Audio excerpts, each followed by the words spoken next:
Islam adalah agama. Kamu bingung mau belajar keislaman tapi terkendala jarak dan waktu? Atau kamu bingung mau belajar keislaman tapi yang ringkas dan mudah dipahami? Nah, kami tahu solusinya. Ayo ikuti program Kuliah Studi Islam atau KSI Online bersertifikat. Program ini telah diikuti oleh 100.000 lebih peserta dari seluruh Indonesia loh. Dan program ini 100% gratis. Kenapa sih kamu harus bergabung di program Kuliah Studi Islam atau KSI Online ini? Pertama, kedua, ketiga,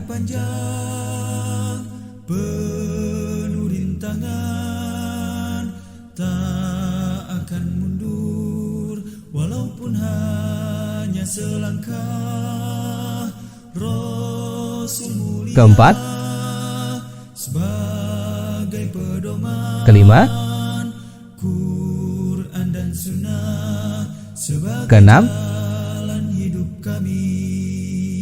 Islam adalah agama mulia. dan seluruh program ini gratis. Allah yang esa. Daftar sekarang juga dengan ketik KSI, tanda pagar nama lengkap, tanda pagar kota, dan kirim melalui nomor WhatsApp berikut ini. Ayo tunggu apa lagi? Daftar segera di program Kuliah Studi Islam atau KSI Online. Masya Allah, menarik bukan? Bagi kamu yang ingin belajar keislaman tapi terkendala jarak dan waktu, dan yang ingin belajar keislaman tapi yang ringkas dan mudah dipahami, Kuliah Studi Islam atau KSI Online solusinya. Sebagai jalan hidup kami. Mas. Mau daftar kuliah nggak, Mas? Enggak Mas. Biayanya murah loh, Mas. Dan akreditasinya juga baik loh, Mas. Maaf, enggak dulu Mas. Tapi ini kampus bersyariah loh, Mas. Dan lulusannya juga berkualitas. Di mana Mas? Oh, di STAI Al-Hidayah. Tak akan mundur walaupun hanya selangkah. Rasul mulia sebagai pedoman, Quran dan Sunnah sebagai jalan hidup kami. Bismillahirrahmanirrahim. Assalamualaikum warahmatullahi wabarakatuh. Innal hamdalillah nahmaduhu wa nasta'inuhu wa nastaghfiruh wa na'udzu billahi min syururi anfusina wa min sayyiati a'malina. May yahdihillahu fala mudhillalah wa may yudlil fala hadiyalah. Asyhadu an la ilaha illallah wahdahu la syarikalah wa asyhadu anna Muhammadan abduhu wa rasuluh. A'udzu billahi minasyaitonir rajim. Bismillahirrahmanirrahim. Ya ayyuhalladzina amanu taqullaha haqqa tuqatih wa la tamutunna illa wa antum muslimun, amma ba'd. Fa in asdaqal hadithi kitabullah wa khairul hadyi hadyu Muhammadin sallallahu alaihi wasallam wa syarrul umuri muhdatsatuha wa kullu muhdatsatin bid'ah wa kullu bid'atin dhalalah wa kullu dhalalatin finnar. Rekan-rekan sekalian, kaum muslimin yang dirahmati Allah Subhanahu wa taala, kita akan membahas tentang kesalahan-kesalahan yang umum yang biasa dilakukan saat sholat. Ini bagian yang kedua ya. Sebelumnya kita sudah membahas cukup banyak, ada 11 kesalahan di dalam sholat yang biasa dilakukan, baik itu sengaja ataupun tidak sengaja, yang dapat mengurangi bahkan bisa membatalkan sholat. Karena kesalahan-kesalahan ini ada yang bersifat haram, ada yang bersifat makruh. Yang haram bisa membatalkan sholat, sementara yang makruh dapat mengurangi kesempurnaan sholat.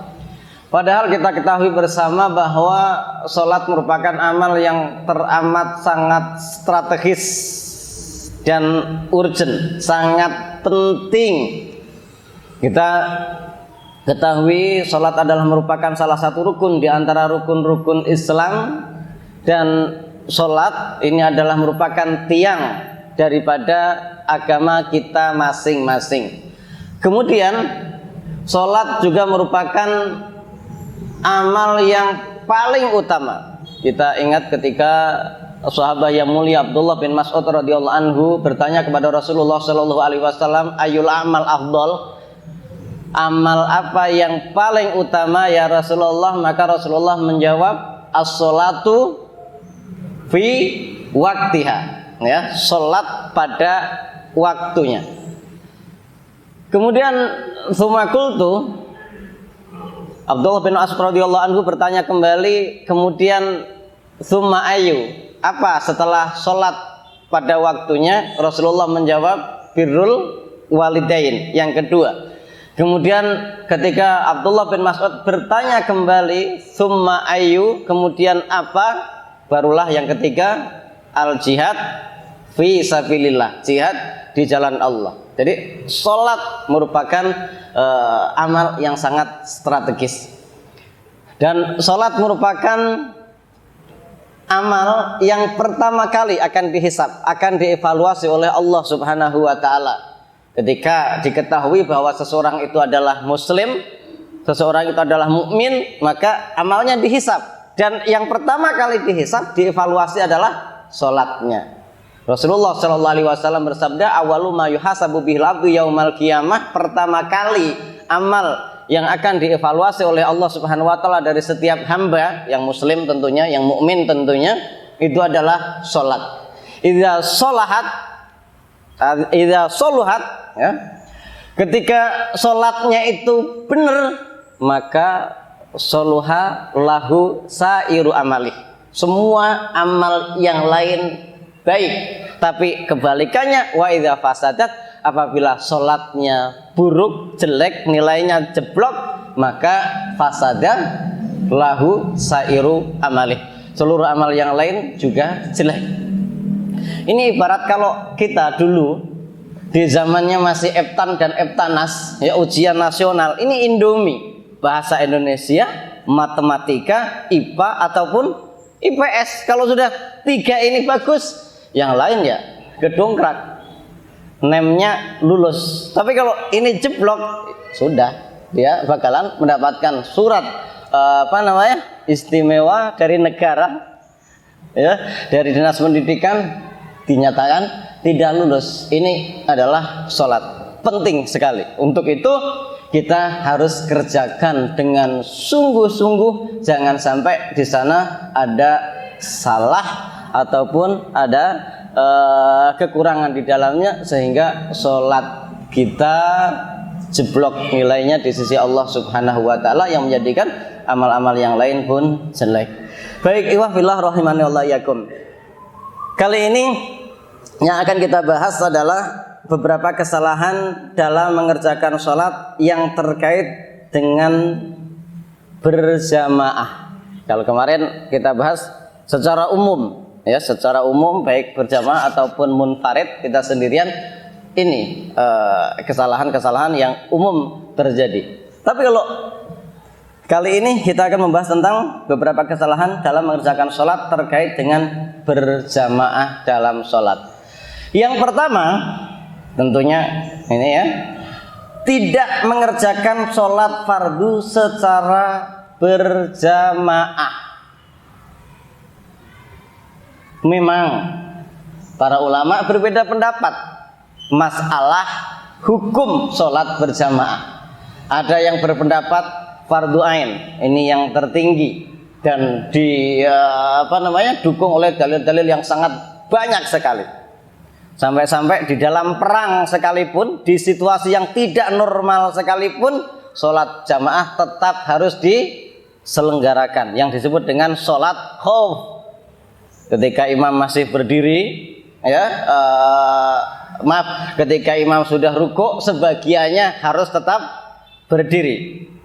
Sebagiannya sudah sujud, sebagiannya masih berdiri. Kemudian di rakaat kedua, ketika yang tadi saat tidak ikut ruku bersama Rasulullah SAW ruku, yang pertama ruku bersama Rasulullah dia yang berjaga-jaga, berdiri, pun demikian yang bersujud dalam kondisi tidak normal, masih diwajibkan untuk berjamaah. Jadi nggak gampang kita kemudian gerimis di rumah saja, kaki tangan di rumah saja, atau baru datang di rumah datang entah itu dari kantor ataupun habis belanja ataupun apapun itu, di rumah saja masih capek, masih lelah, enggak ya, fardu ain. Kemudian yang kedua, setidaknya adalah fardu kifayah. Jika satu komunitas, satu lingkungan, kalau memang RT itu RT, kalau RW itu RW, kalau kelurahan itu kelurahan, kalau komplek itu komplek, kalau klaster yaitu klaster, nggak ada yang berjamaah, padahal itu ada musola, di situ ada masjid, ya semuanya berdosa satu komplek tersebut. Ini fardu kifayah. Dan yang terakhir yaitu sunnah muakkadah. Sunnah yang teramat sangat ditekankan, sudah sunnah muakkadah. Ini ibarat kata dianjurkan banget sekali. Kalau anak mudanya sekarang kan sangat dianjurkan sekali. Itu sunnah muakkadah. Terlepas dari perbedaan pendapat itu, tapi yang jelas sholat berjamaah memiliki jutaan keutamaan dibandingkan ketika kita sholat sendirian. Salah satu hadis yang menerangkan tentang keutamaan sholat berjamaah dibandingkan sholat sendirian, Rasulullah SAW bersabda, sholatul rajuli fil jamaati tazidu ala sholati wahdahu sab'an wa ishrin. Sholat seorang laki-laki dengan jamaah, dengan berjamaah, mengungguli sholatnya secara sendiri sebanyak 27 derajat. Ini hanya satu saja di antara keutamaan sholat berjamaah. Ada perbedaan yang sangat signifikan, ya, derajatnya berbeda 27 derajat. Sholat sendiri hanya 1 derajat, sholat berjamaah 27 derajat, 27 kali lipat. Ini satu hal yang sangat luar biasa. Untuk itu apapun yang menjadi pendapat kita tentang bagaimana hukum sholat berjamaah, maka wajib bagi kita untuk mengejar sebisa mungkin melaksanakan berjamaah. Jangan sampai sholat fardu laki-laki nih ya, sholat tidak berjamaah. Dan salah satu di antara kesalahan dalam masalah pelaksanaan sholat, khususnya sholat berjamaah, yaitu tidak berjamaah ketika safar.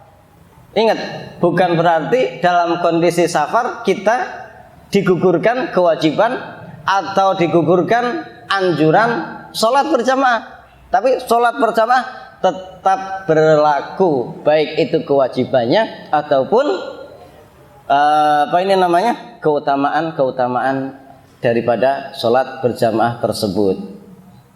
Kita zuhur sampai rest area, sebaiknya sholat terlebih dahulu, ikut bersama jamaah yang pertama. Apabila nggak bisa, ya kita menyusul, tapi kita bisa tetap laksanakan secara berjamaah. Sampai kampung kita juga demikian. Ketika kita ada acara tertentu pun demikian, ajak yang lain untuk tetap berjamaah. Bukan berarti kita kan lagi safar ya, nggak perlu berjamaah, enggak, tetap berjamaah.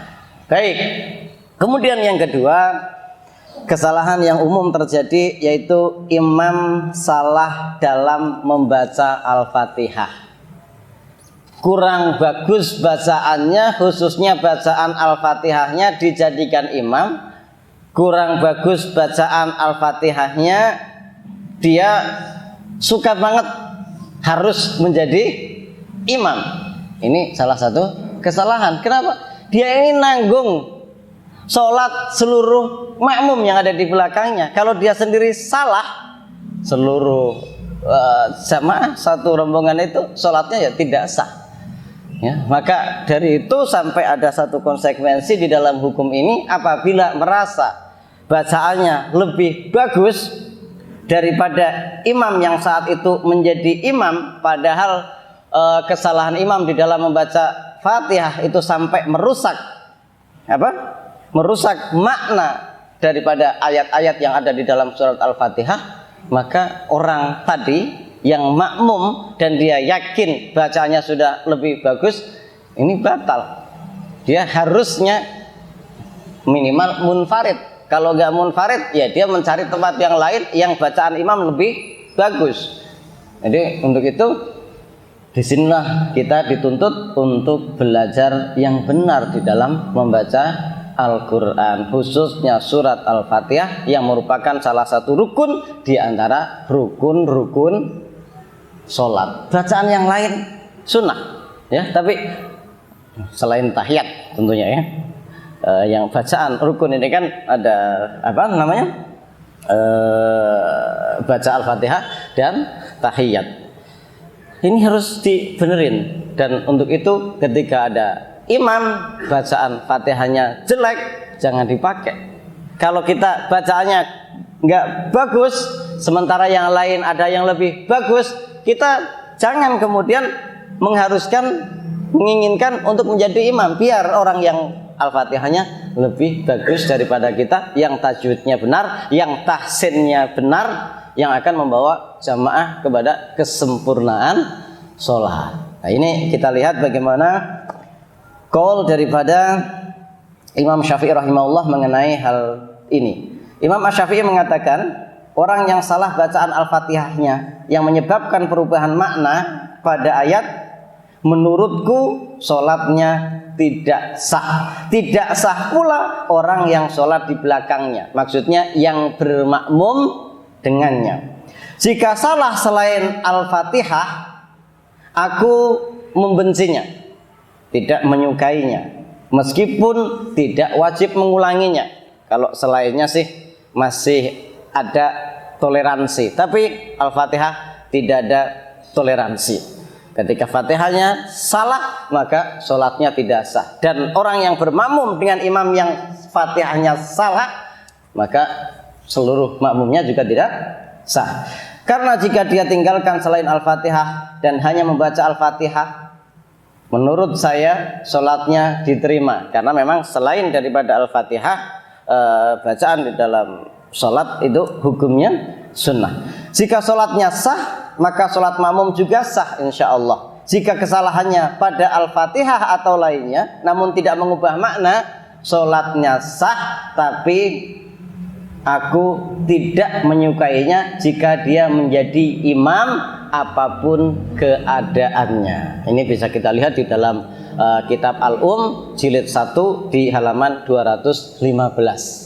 Masalah surat Fatihah, kita harus memilih tempat. Kalau memang kita nggak pantas untuk menjadi imam, tidak bakalan terpilih menjadi imam di musola tertentu, masjid tertentu gitu ya, pilih masjid atau musola yang imamnya Fatihahnya benar ya.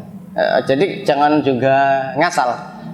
Jadi masjid pun perlu kita pilih, bukan karena tidak cocok sama manhaj pengelola masjidnya, bukan, tapi kita lebih kepada keselamatan sholat kita. Yang ketiga, kesalahan yang umum saat kita bermakmum atau berjamaah adalah makmum mendahului atau melambatkan diri dari gerakan imam.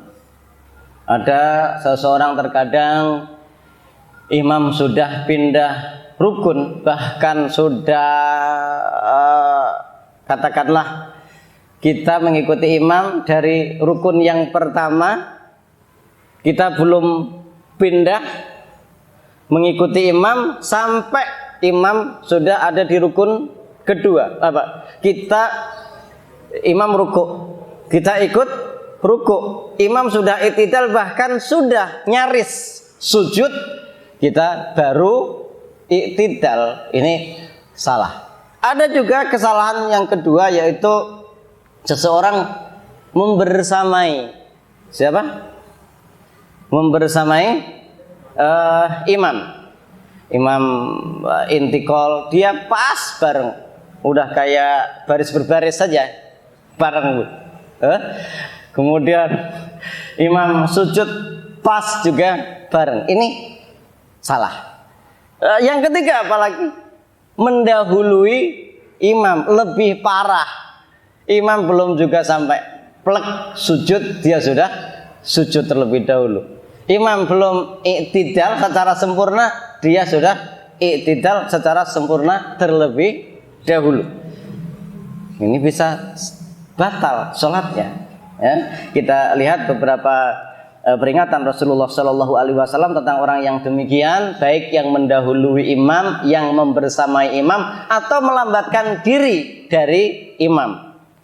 Imamnya mungkin subhanarabbiyal a'la 3 kali, itu pun singkat-singkat.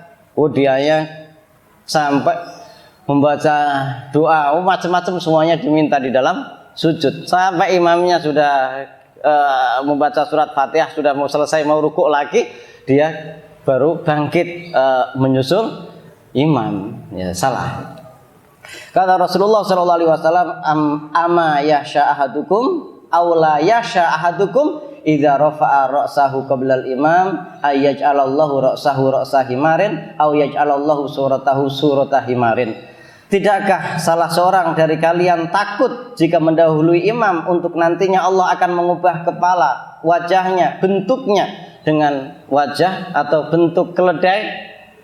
Ini peringatan Rasulullah. Kemudian Rasulullah Shallallahu Alaihi Wasallam juga mengingatkan kepada kita tentang kewajiban kita untuk mengikuti imam. Tidak boleh mendahuluinya, membarenginya, atau melambatkan diri darinya. Innama ju'ilal imamu liyu'tamma bihi fa idza shalla qa'iman fasallu qiyaman wa idza raka'a farka'u wa idza rafa'a farfa'u wa idza qala sami Allahu liman hamidah faqulu rabbana walakal hamd. Sesungguhnya imam itu diangkat untuk diikuti. Kita tunjuk imam itu untuk kita ikuti. Apabila imam sholat berdiri, maka sholatlah kalian dengan berdiri. Apabila ia ruku, maka rukuklah. Apabila ia bangkit, maka bangkitlah. Apabila ia mengucapkan sami Allahu liman hamidah, maka ucapkanlah Rabbana walakal hamd. Selalu mengiringi. Tapi tentunya ini juga situasional dan kondisional. Kita melihat imam kita tipenya seperti apa. Tipenya lambat, santai, 40 km per jam bahasa kitanya kalau bawa motor. Atau yang jangan 100 lah, kalau 100 bisa nggak tumaninah ya. 60 atau 70 km per jam. Jadi kita ngikutinya juga sesuai dengan ritme imamnya. Imam ini tipenya apa? Kalau tipenya cepat, kalau kita nggak mengiringi secara cepat juga, ya kita akan sering ketinggalan. Tapi kalau dia biasanya lambat, ya sangat lambat, kemudian kita iringi dengan cepat, ya kita akan mendahuluinya. Kita lihat, makanya kenali imam kalian. Makanya salah satu di antara memilih imam itu ya yang disukai, diridhoi oleh makmumnya. Baiknya secara aklamasi, kalau enggak ya secara mayoritasnya ridho, puas dengan imam tersebut. Ya, jadi enak kita tahu imam tersebut tipenya seperti apa. Baik, wa fillah rahimanillahu iyyakum.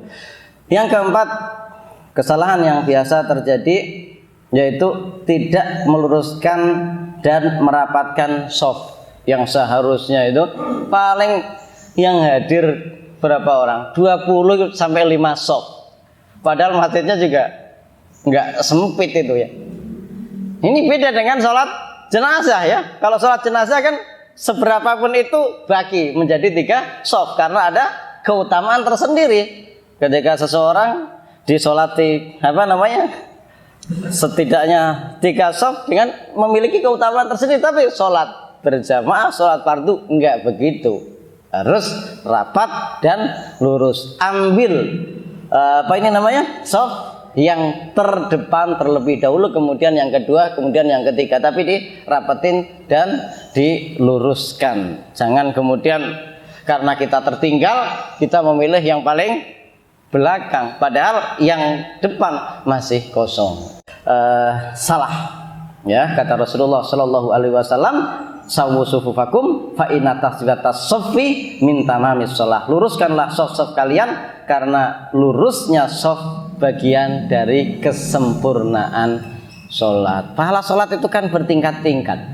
Ada yang orang mendapatkan 100% pahalanya, ada yang hanya mendapatkan sepertiganya, ada yang mendapatkan 1/10-nya, mendapatkan 1/5-nya, mendapatkan 1/4-nya, bahkan ada yang mendapatkan sedikit sekali daripada bagian kesempurnaan sholat, pahala sholat. Ini tergantung bagaimana syarat rukun dan adab-adabnya dijaga. Untuk itu salah satu di antara yang harus kita jaga di dalam sholat, khususnya sholat berjamaah, adalah meluruskan shaf. Rasulullah pun mengingatkan kita, fa inna taswiyatas sufuf min iqamatis shalah, karena lurusnya shaf adalah bagian dari tegaknya sholat. Kalau kita diperintahkan oleh Allah Subhanahu wa taala, aqimis shalah, tegakkanlah sholat, salah satunya ya sawu sufufakum, luruskan shaf kalian ketika kalian sholat berjamaah.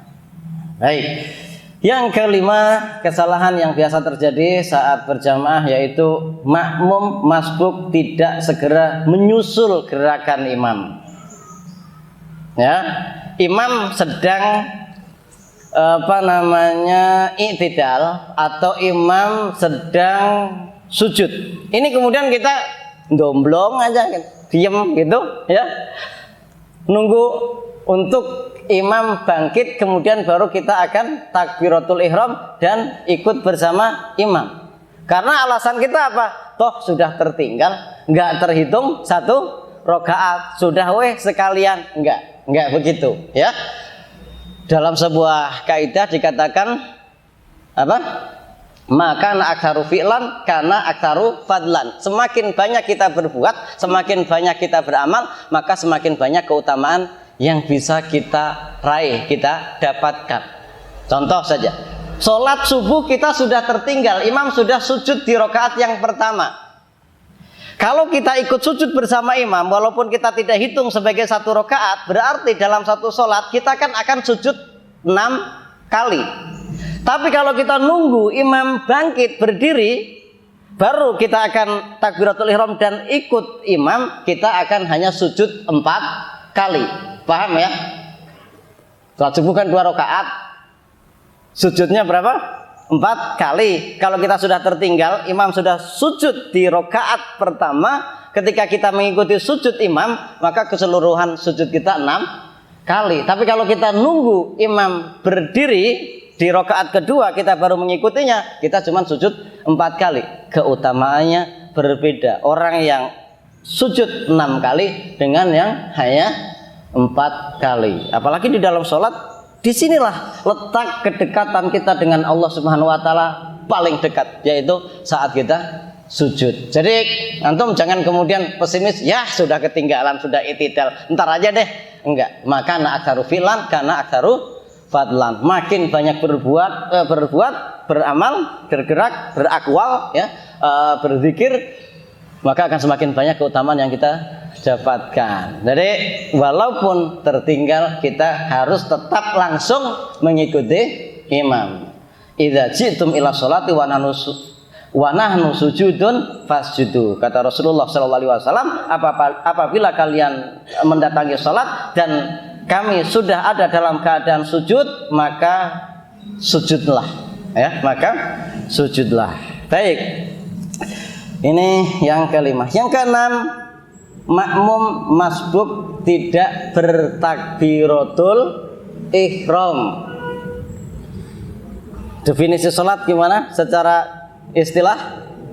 Kalau lugotan kan ad-du'a. Salat secara bahasa artinya adalah berdoa. Secara istilah yaitu apa? Aqwalun wa af'alun mufattahatun bitakbiri ay bitakbiril ihrami wa muhtamatun bitaslimi. Dan salat adalah gerakan-gerakan tertentu dan juga zikir-zikir tertentu, bacaan-bacaan tertentu yang diawali dengan takbiratul ihram wa muhtamatun dan diakhiri bitaslimi dengan salam. Bitaslimil awali. Ya ini artinya salam yang pertama. Itu.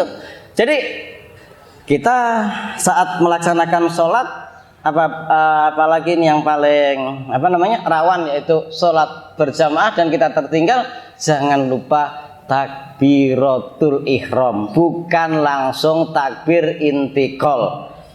Takbiratul ihram adalah takbir pertama yang menandakan kita sholat, dengan kita iringi dengan niat kita sedang sholat. Takbir intikal adalah takbir yang kita baca saat kita berpindah antara satu rukun dengan rukun yang lain. Kalau kita berdiri kemudian rukuk kita Allahu Akbar, itu namanya takbir intikal. Tapi kita berdiri pas pertama kali bari Allahu Akbar, itu namanya takbiratul ihram. Dan kalau kita ketinggalan, jangan sampai meninggalkan takbiratul ihram. Main langsung Allahu Akbar, rukuk Allahu Akbar, sujud Allahu Akbar, tahiyat. Enggak, kita takbiratul ihram dulu. Pastikan kita juga sudah tumakninah. Kemarin kita sudah bahas batasan tumakninah adalah sukutun, diem,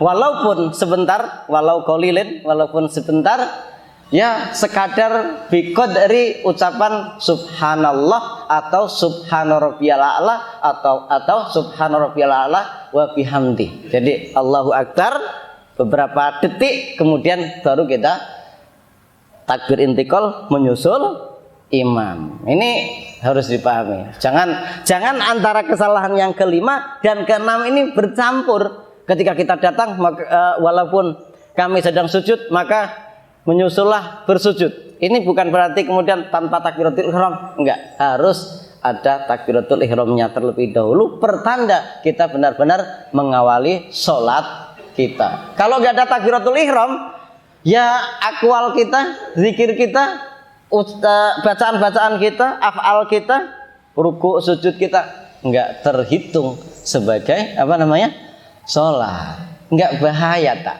Bahaya. Ya ini apa? Sholat.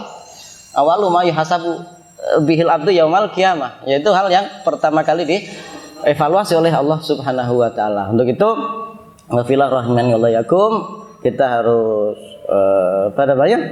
sempatkan untuk mempelajari rincian-rincian daripada agama ini sebagai implementasi ketika kita membaca surat Al-Fatihah, ihdinas siratal mustaqim, sabitna ala siratal mustaqim, dan juga ihdina ila, banyak hal di dalam Islam ini, di dalam siratal mustaqim ini yang kita belum tahu dan belum kita laksanakan.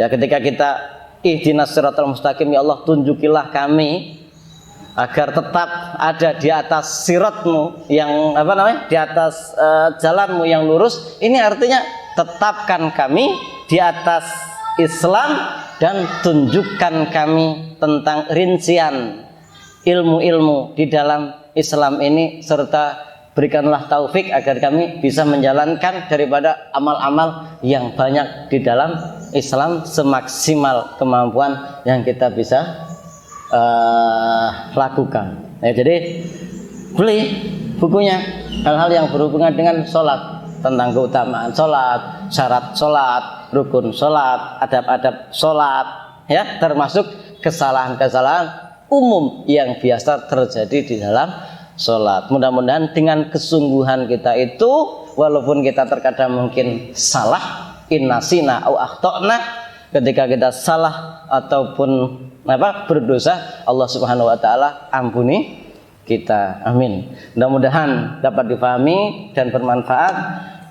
Allah Subhanahu wa taala memberikan hidayah dan taufik serta inayahnya kepada kita untuk menjadi hamba-hambanya yang bukan hanya mukhlis tetapi juga mukhlas, dan diberikan senantiasa istiqomah agar kita tidak mati kecuali di atas Islam. Amin. Demikian, wasallallahu ala nabiyina Muhammadin wa ala ali Muhammad. Subhanaka Allahumma wa bihamdika asyhadu an la ilaha illa anta astaghfiruka wa atubu ilaik. Assalamualaikum warahmatullahi wabarakatuh.